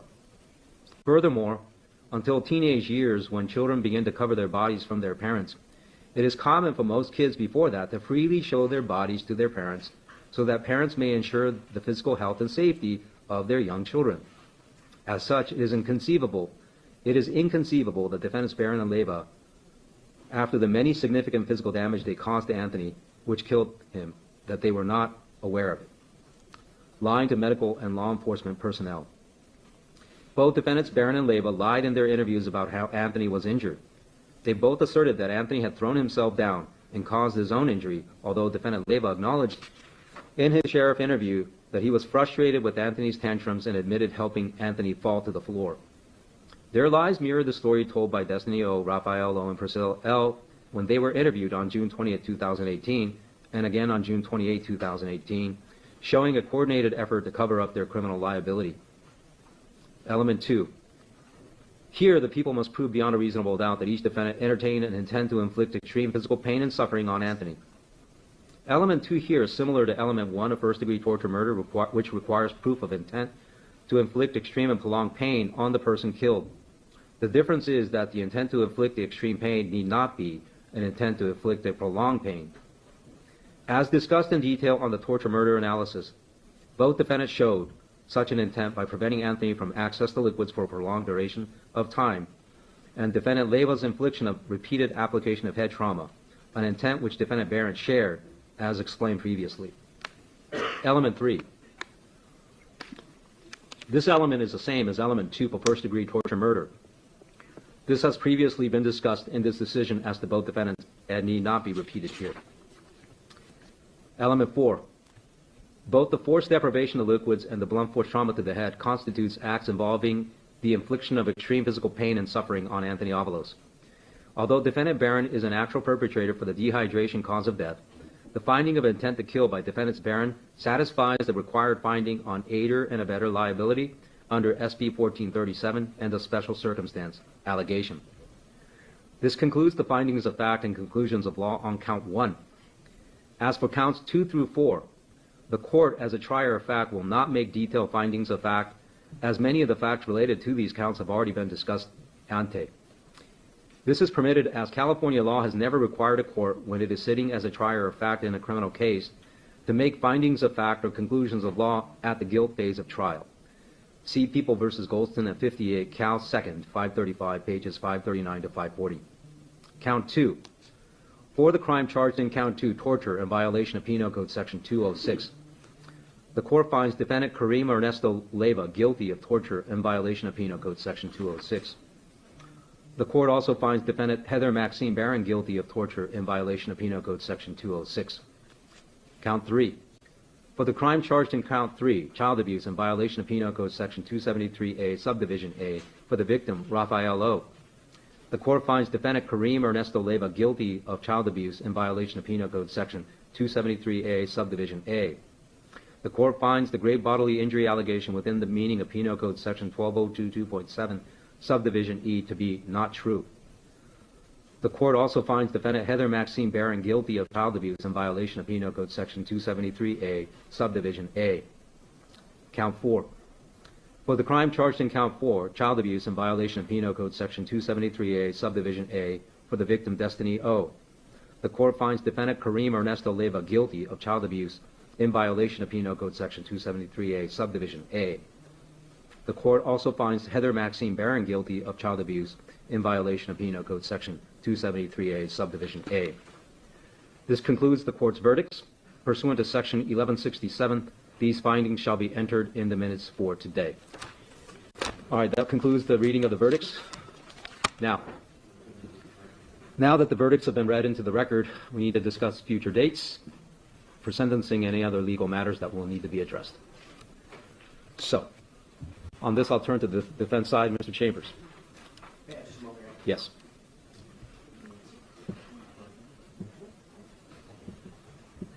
Does the court prefer Friday?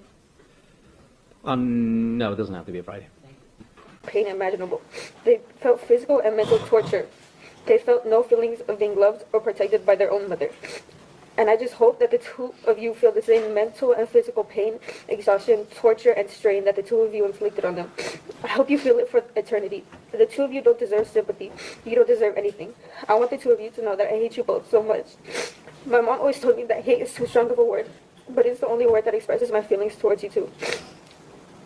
Heather, we invited you into our home and into our family. To me, you were always Looney. I loved Looney. And she was such a kind person with a warm smile. Now I don't know you. I don't love you, and I don't care for you. I'm turning 16 this year, and Anthony would be turning 15. Me and Anthony had an ongoing argument on who was older. He would say him because his birthday was on the 4th of May and mine on the 20th of May. He never understood that I was born a year before him. Now I have no choice to say that I won the argument because I'm turning 16 and Anthony is still 10. I won't ever get over the loss of Anthony. It will never get better, but I have no choice but to learn to live with the fact that he's not here anymore. Or the fact that I couldn't give him one last hug and tell him that I love him. I have regrets from the last time I saw Anthony alive. I do wish I could have told him that I love him, and I'll never forgive myself for possibly making him feel like I didn't love him anymore. Now I blame my 9-year-old self for being a child and not understanding that people come and go. I can't ever say sorry to Anthony for being mean to him, but in a way I feel bad for my 9-year-old self. I feel bad for her because I hate her. I hate her because she drove Anthony away. No little girl deserves to be hated on by her future self, but because the two of you decided to take the life of my best friend, I have to live with my regrets. I won't be able to say sorry, and I can't ever see him again, and that's because the two of you chose to not love him and treat him like the human being he was. Thank you. Thank you. Maria.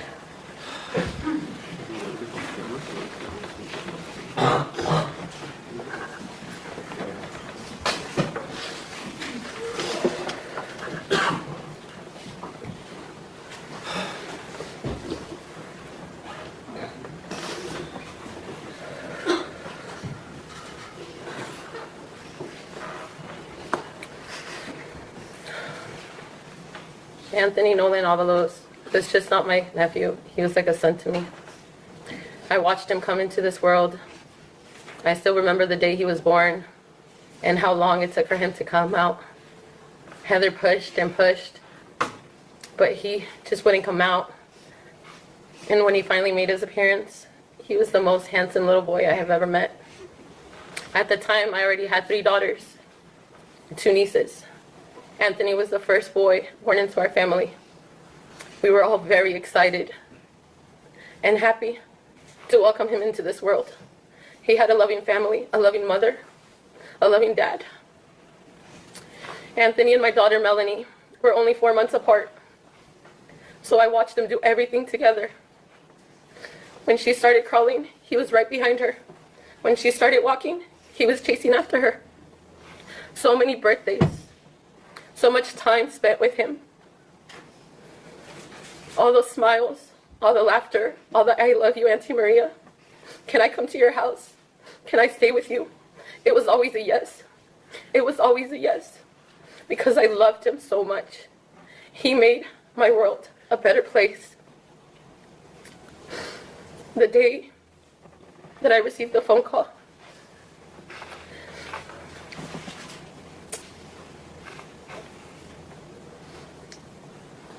it was one of the most difficult times of my life. I was so worried of what was happening to Anthony, but at the same time, I was excited because I thought to myself, he's in the hospital, he's fine. After 3 years, I finally get to see him. The day we called DCFS to turn in Heather and Kareem for child abuse, we had the kids for a few weeks.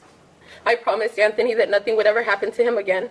I promised him that we were going to be his new family and that he was going to be safe. I promised Destiny, I promised Angel, I promised Junior that nobody would ever hurt them again. I told them that no monsters will ever hurt them. I reached out to the Osuna family. I reached out to the Avalos family. I reached out to the Garcia family, and I told every single one what was going on. I asked for help. I begged everyone to help. DCFS gave the kids back, and Heather closed that door. We were no longer able to see the kids. I watched my 4 babies grow up. I celebrated their birthdays. I took care of them. I was there for 7 years of Anthony's life unconditionally, making sure he went to school. Not just him, Destiny, taking care of Junior, and baby Angel. I was there for it all. I didn't only lose Anthony, I lost my niece, I lost my nephews, and I lost a sister. Because Heather was my sister, and at one point my best friend. The person I went for advice to, the person I talked to, and let all my worries out. So today, Your Honor, I beg of you to please give them the maximum penalty allowed. Don't let them ever walk free. I will never get to see Anthony again. I will never get to have all my kids with their cousins. Life is never the same, and I apologize to all my nieces and nephews. I never knew that Kareem was an evil person. I never thought that this would be possible. I never thought that my life would change forever. The day I lost Anthony, I lost a part of myself. The fun, loving mom that I was no longer there. My kids had to endure so much suffering because their mom was not capable of taking care of them. My daughter, Melanie, was 10 years old when her cousin died, and she stepped up and took that role. She helped fill the void. She was the one getting up, making sure her younger siblings were ready for school. Every day that I watch my kids, that I watch their friends at school play sports, I always picture Anthony. Everyone in California City knows about Anthony. Every year they sing to him for his birthday. They carry around bracelets in his honor. Anthony was a true hero, and thanks to his sacrifice, his siblings were saved, and they can have a better life now. Life will truly never be the same. A part of us will always be missing Anthony, and no amount of time will ever take that away. Yes, today we will get some kind of justice for Anthony, but he will never come back. We will never get to see our baby boy again. I will never get to hear him say, "Auntie Maria, I love you." I will never get to watch him become a young, amazing man. He wanted to join the military. He wanted to join the army just like his uncle David. He wanted to become a police officer or a firefighter. Heather, you took his dreams and hopes away. You were supposed to be his protector. You once told me that you would never be like Pearl Fernandez.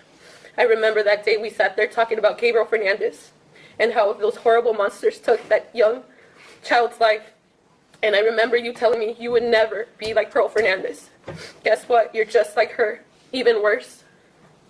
You tortured your kids. You failed your kids. And because of you, our family is broken. Slowly but surely the puzzle pieces will come together again. But it will never be the same.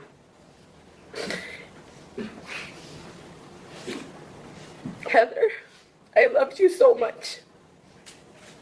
I loved you so much and always saw the best in you. But today, I have nothing but hate for you. I will never hate someone as much as I do you. Because you failed Anthony, you failed Destiny, you failed Junior, you failed Angel. And you can never be forgiven. Kareem, you'll get what's coming to you. Nobody likes a child abuser. How can a big, strong guy beat up a 10-year-old child? It doesn't make any sense. It will never make sense. Anthony could have never done anything to receive that kind of punishment or treatment. I hope you both rot in hell.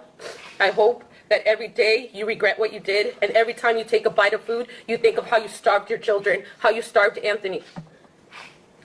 Nothing will ever take away this pain, but we will keep Anthony's memory alive. I will always remember his laughter, all the pictures, all the memories, all the birthday celebrations, his favorite holiday, Halloween, dressing up as Batman, Spider-Man. I will always remember the good times with my baby boy, and he knows that I love him dearly, and I will never forget him. Thank you. Thank you. David Barron.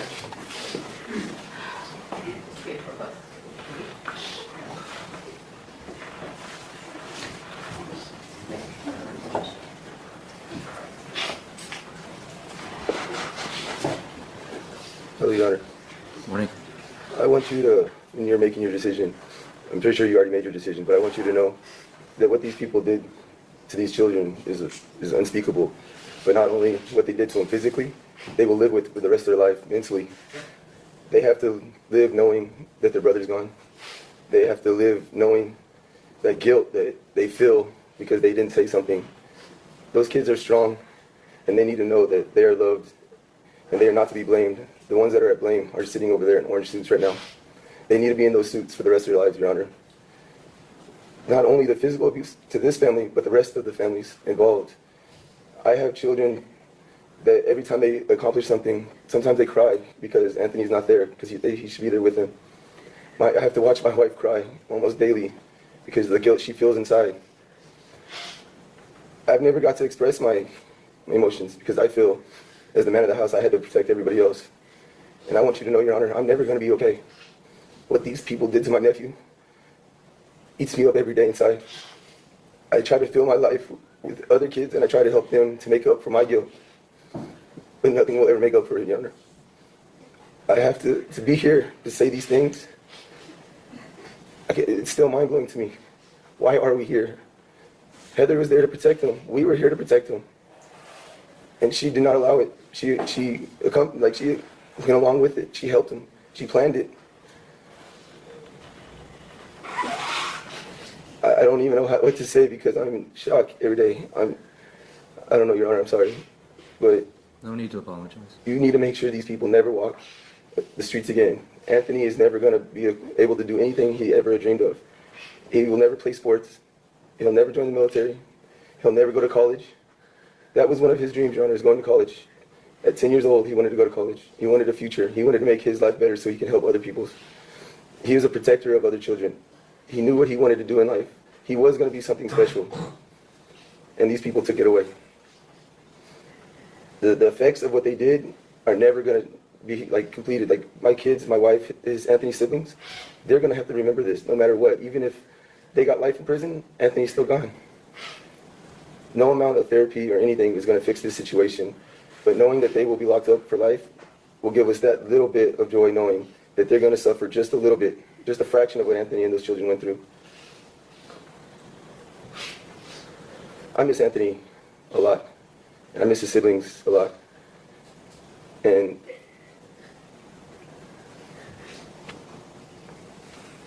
sorry. I hope these two monsters know that the torture is still going. If that's what they wanted, they got off on the torture where they're still getting off because we're tortured daily. Every time we see a newspaper article, my wife breaks down and I have to try to build her back up. This is the hardest thing that a person can go through, is being up here speaking like this. I have to tell you that I want my sister in jail for life. A person I called a friend at one time, I want him in jail. It shouldn't happen, and it shouldn't have happened.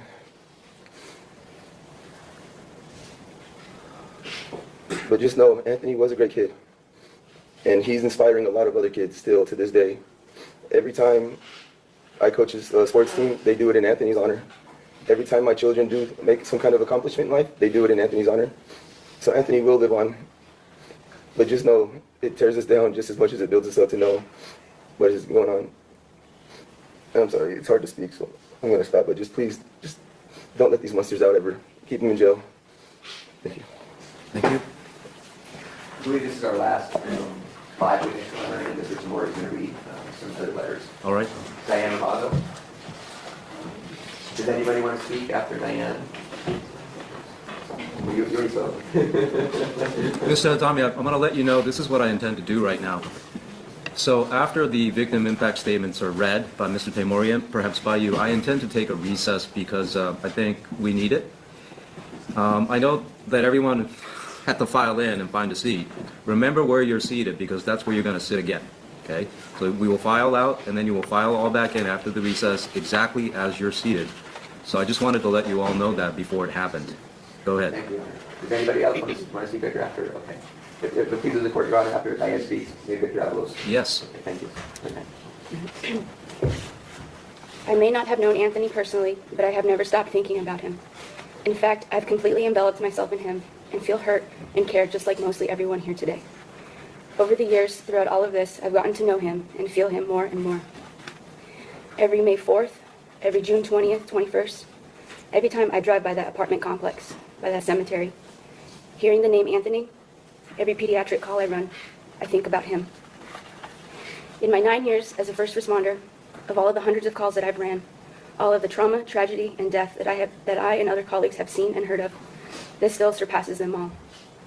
Never have I been a part of such a sad and disgusting situation.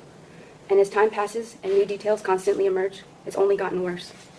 I can never or will ever understand the reasoning to all of this. How can someone be that evil to another person, especially to a child, and even worse, your own?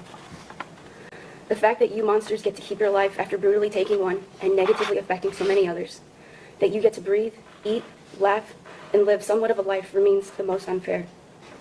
It may seem counterintuitive as someone that rushes to save lives to publicly wish death upon another human.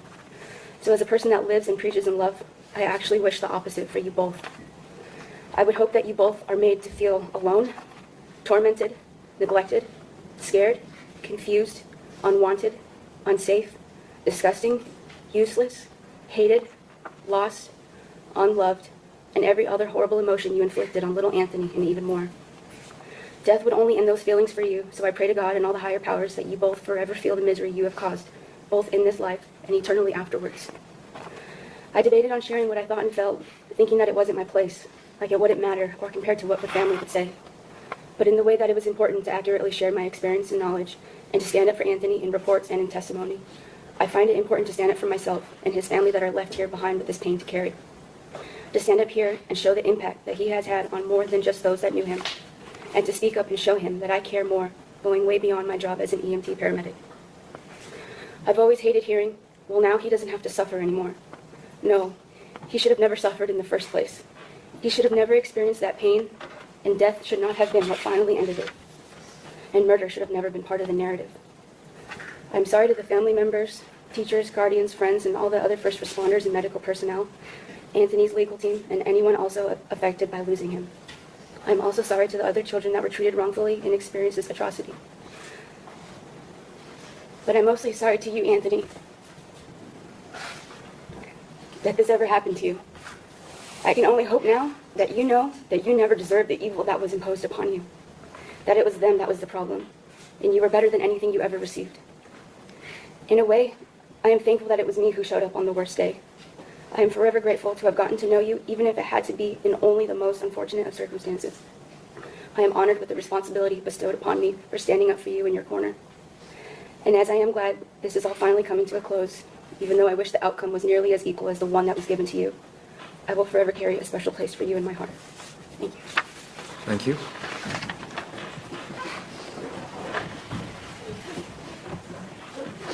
I'll take your application.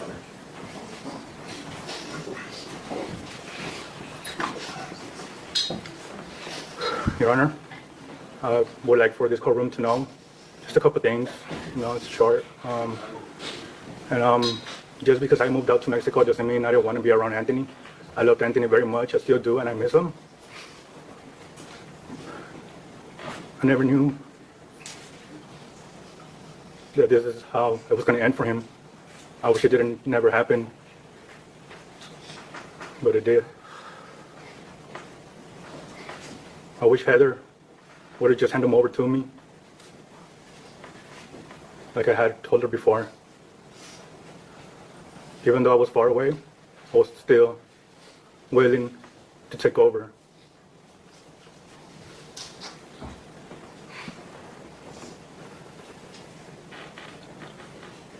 My oldest now, his birthday is on May 3rd, while Anthony's on May 4th. It's hard to not think about the next day.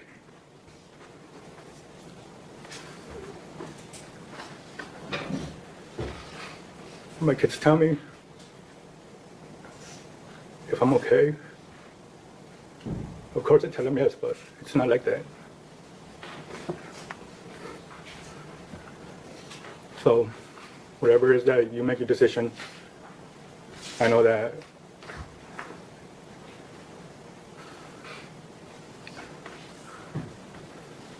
Anthony would have just be okay for whatever it is that you make your decision. I feel some type of guilt for not being able to help him when he most needed me.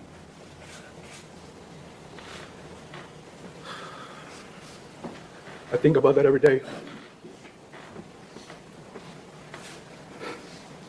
I miss him. But now, I just don't get to hear him, see him how I used to see him through FaceTime or any other application. Instead, I have to go see him in the cemetery.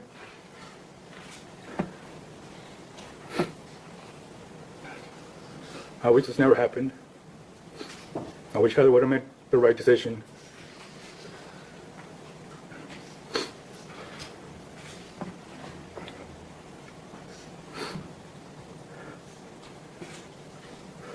Sorry. I just want to say thank you for your time, patience. I know this is not an easy case, and will be good for whatever is that your decision. Thank you. Thank you. All right, Mr. Taimori, why don't you move the table back to where it was, move the podium up so that you can stand behind the podium.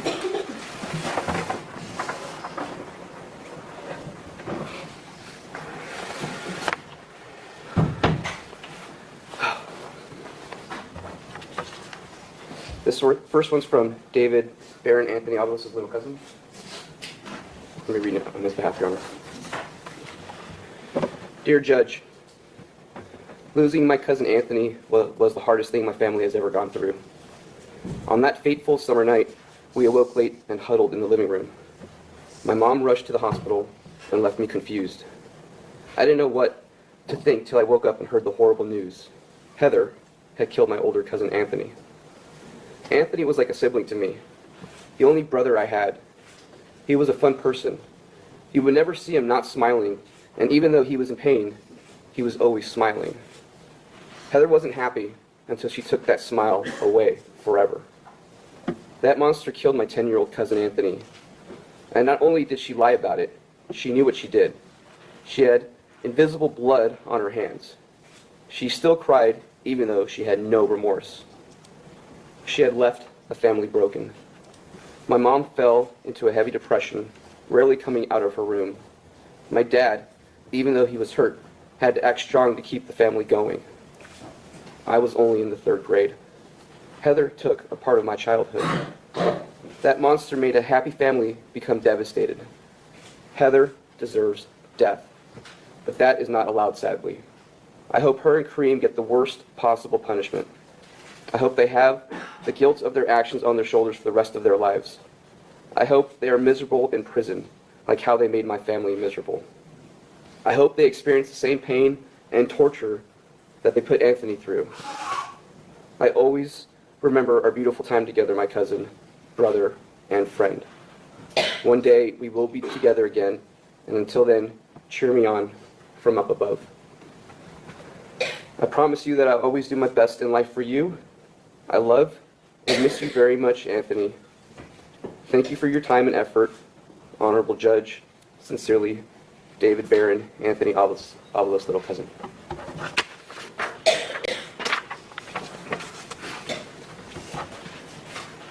This next one is from Luis Barron, Anthony Avalos, little cousin.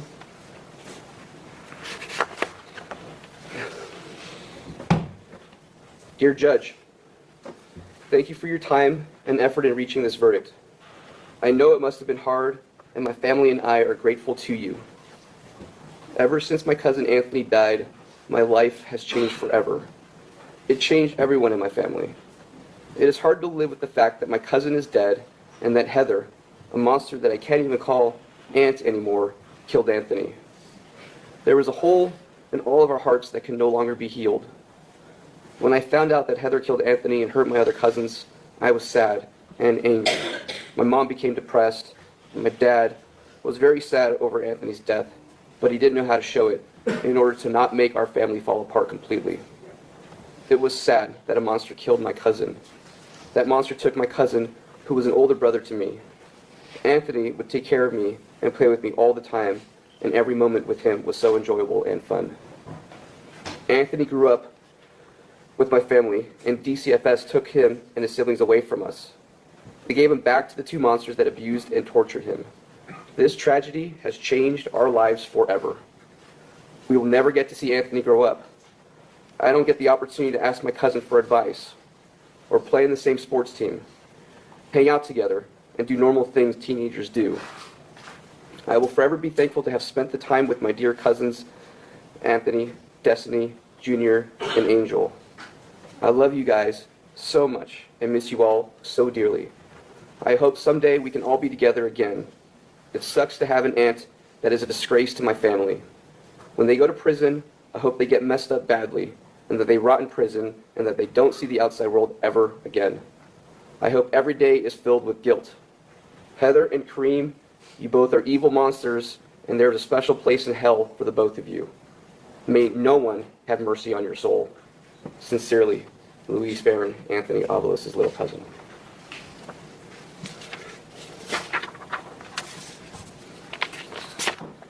This is from Andrew Barron, Anthony's little cousin.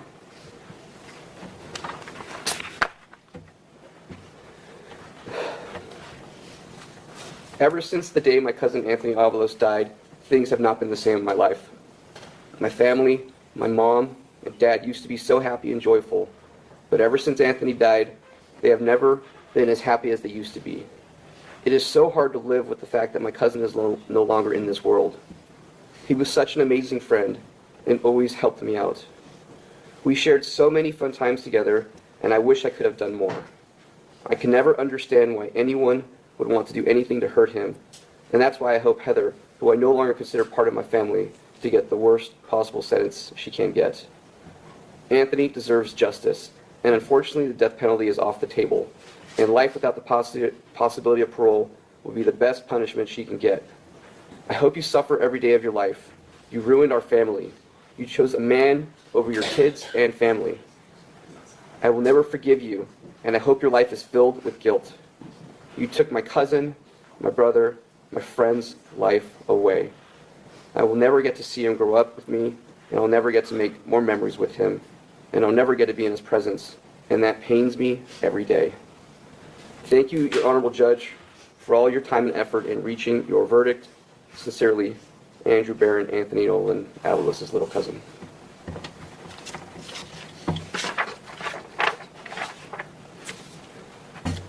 This is from Mari Cruz. I don't believe she's not here today.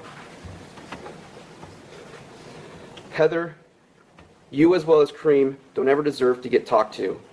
I can't even believe I'm typing this. Anthony and the rest of his siblings didn't deserve what you guys did. You both took Anthony's life away and left us with a hole in our heart. The way you both murdered and tortured him was horrifying. Seeing him in his casket was the worst day of my life. Till this day, I can see how you guys left him. I don't understand why you guys did that. It's so hard telling his cousins he is no longer with us. I take my daughters to the cemetery and take pictures of them there instead of taking pictures of them with Anthony at Disneyland or the park, making memories. Instead, they're making memories at the cemetery. I still cry most nights. Losing Anthony made a big impact on my life. It changed me so much. His birthday is coming up, May 4th. He would have been 15 years old. We would have celebrated him in life, and I could picture him smiling, telling all of his family how much he loved us. But no, you both took his life away. Now we must celebrate for him and celebrate his justice. I hope you both get the punishment you deserve. I hope the judge sees how much pain you have both caused the family and how traumatizing this has been for us. It's been 5 years that we have been coming to court, seeing both of your face and both of you smirk and laugh at us. We finally get to see the justice we have been waiting for, what Anthony has been waiting for. 5 years to finally sentence the both of you. The main question I have for both of you is what everyone is asking. Why?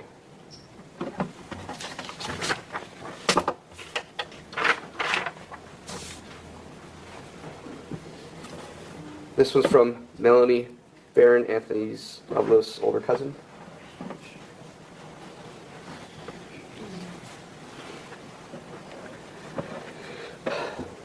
My life, as I knew it, would never be the same.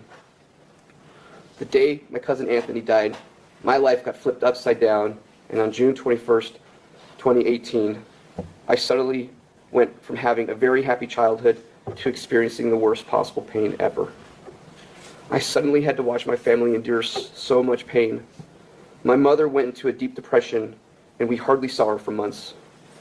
My dad did his best to keep us happy, but I knew he needed help. So I stepped up and took the role of being a mom, because I knew that my mom needed me at that moment. I made sure that my brothers had clean clothes, did their homework, and read. I helped make sure that the house was as clean as it could be. I was only 10 years old when you, Heather, took my childhood away.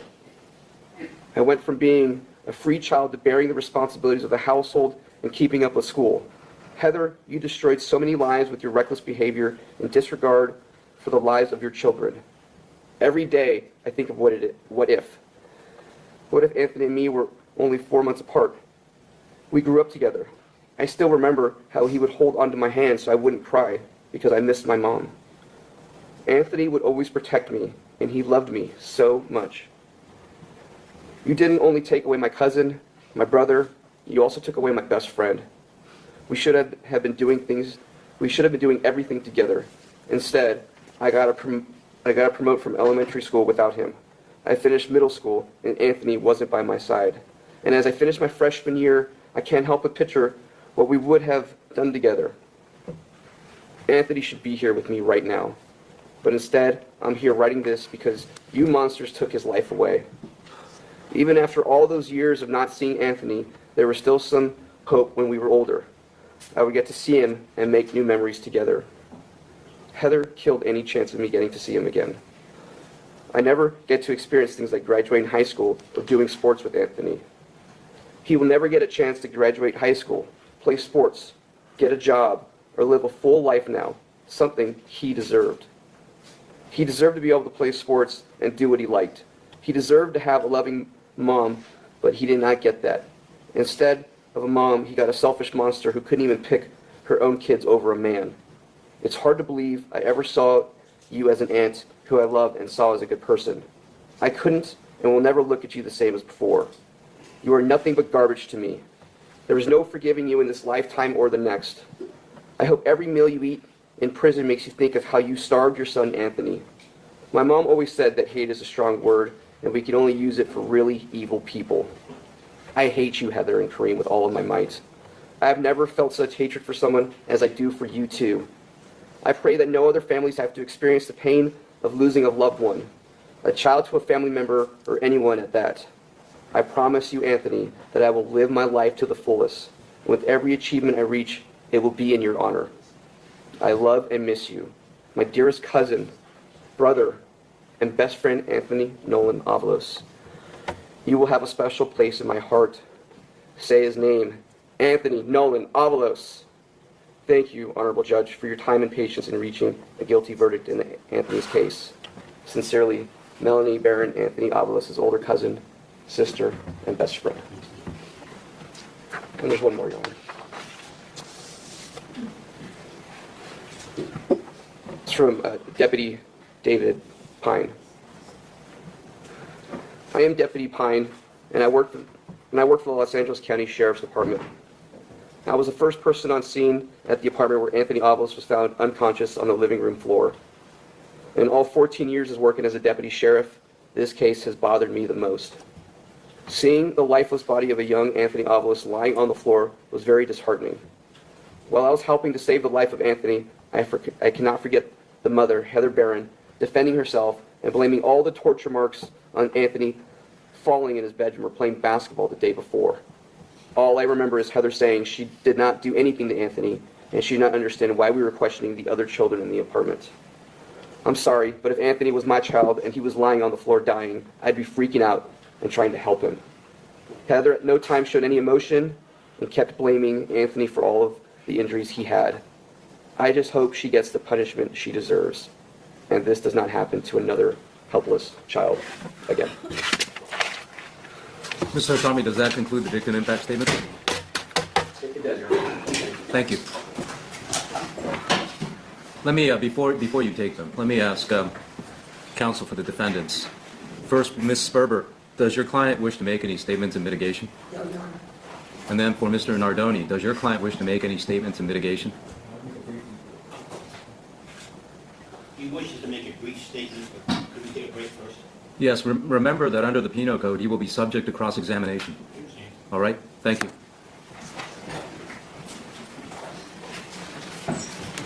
We will take I'm going to say 5-minute recess because it will take 10 minutes to get everybody back here. So this is a 5-minute recess.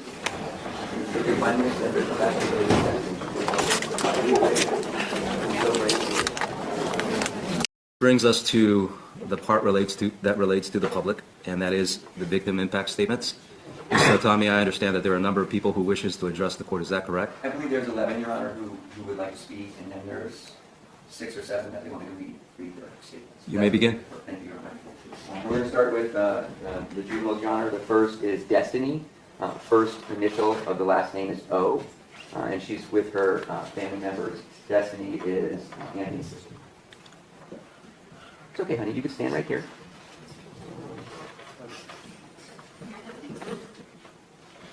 And you could open if you want, or you can read it. Whatever you want. You tell the judge whatever you want to say. And you take your time.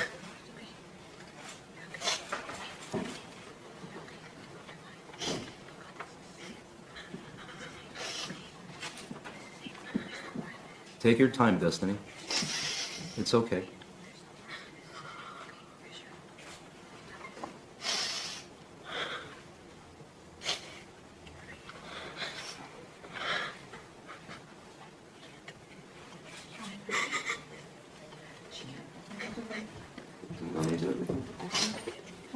How about this?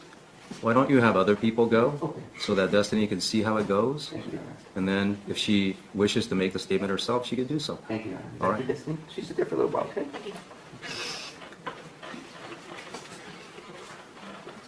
And here's the thing, you're making a statement to the judge. That's it. And it's just no wrong or right way to do it. It's just your way. And that's okay. That's okay. Whatever way you want to do it is the way you're going to do it. Matthew, you want to talk? Okay. So Matthew, first initial of the last name is P, Your Honor. Anthony's cousin. Okay. You can hold this if you want, and Maria can help you too. No, you want to hold it? Okay, don't hold it. And you can see the judge, he's up there, and you can tell the judge whatever you want, okay, Matthew? Okay. Do you have this paper? Says you have Oh, are you? Yes. You mean Matthew doesn't have it memorized? Right. I gotta read the paper. So then here's Matthew. Okay. Okay. Okay. Dear Judge, my name is Matthew Barron. I am 8 years old and I miss my cousin Anthony. I was a baby when I last saw him. I wish I could remember all our time together, but all I have is pictures and stories that my family tells me. Anthony was an amazing family, full of life and love. He always played with me and made me laugh. I have family and I have a video that I like to play over and over of him making me laugh when I was little. We will never get to see Anthony grow up. I will never get to play with my older cousin. He will get to teach me how to play baseball or play catch with him. Heather, who's supposed to be my aunt, took Anthony away from us. Heather is an evil monster and she deserves to spend the rest of her life in prison. I don't forgive Heather for taking my cousin's life, and I hope she gets beat up in jail because I just wanted to meet Anthony. I hope Heather has a horrible life. Anthony is in a better place, and someday we'll be together. We will be able to make new memories. I always carry you in my heart, Anthony. Love you and miss you very much. Thank you for your time, Honor. Thank you, Matthew. Thank you, Matthew. The next one is Dana B. You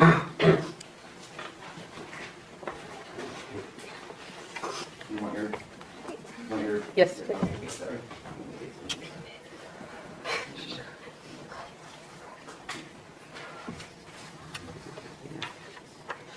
And Dana's also the president of Anthony.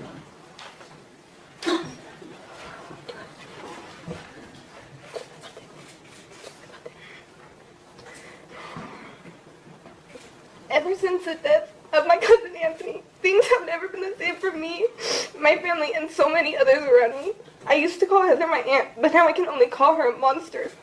Anthony's death has brought so much sadness and depression into my family. When Anthony died, he didn't just take him from me. I lost my mother when she was no longer able to... When she was sent into a depression because of his death, I really saw that could never be healed. When they killed Anthony, they not only took my cousin away from me, they took someone I saw as a brother, someone I grew up with, someone I shared so many memories with, someone I had so much love for.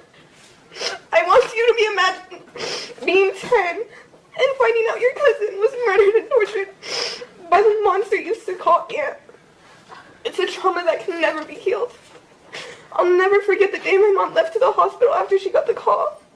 I had never seen her rush to leave the house so fast.